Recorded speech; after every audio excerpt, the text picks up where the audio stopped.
Korea's Constitutional Court held its third and final preparatory hearing on the National Assembly's impeachment motion against President Park Geun-hye.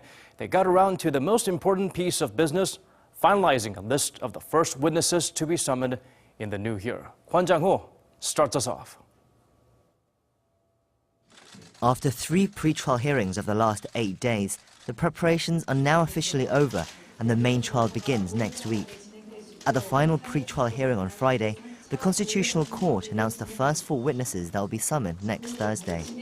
They are Lee Jae-man, Ahn Bong-geun, Jeon-chu and Yeong-sun, all former close personal aides of President Park, especially Lee Jae-man and Ahn, who had worked with Park for almost 20 years.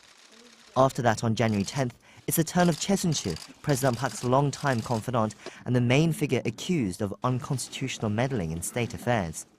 2 more of President Park's former aides, Ahn Jong-bom and Chung Ho-sung, will also be called on that day. But the National Assembly's legal team expressed concerns that they might not all turn up, like at the parliamentary hearing earlier this month.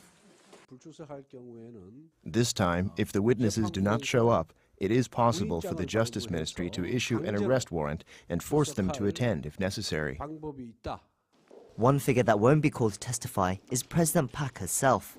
The National Assembly legal team had asked the court to call President Park as a witness, but the request was rejected, with the court saying there was no legal requirement for her to attend and that calling her as a witness would not change that.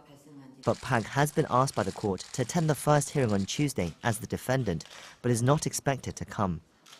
Throughout Friday's hearing, the court justices stressed many times the need for a speedy trial, which Park's legal team also raised concerns about. They said more time was needed, especially in light of its receipt of a 32,000-page document detailing the state prosecutor's investigation, which was given to the legal teams just a day before. But the court rejected the complaint, saying the document would only play a supporting role in the court's decision. We also want a speedy trial, but the worry is that in the rush for a resolution, the truth could become distorted and inaccurate. When the first trial hearing starts next week, it will have been less than a month since the National Assembly passed the motion to impeach the president. Although the court has 180 days to make its ruling, they're running at full speed and wasting no time to reach a swift conclusion.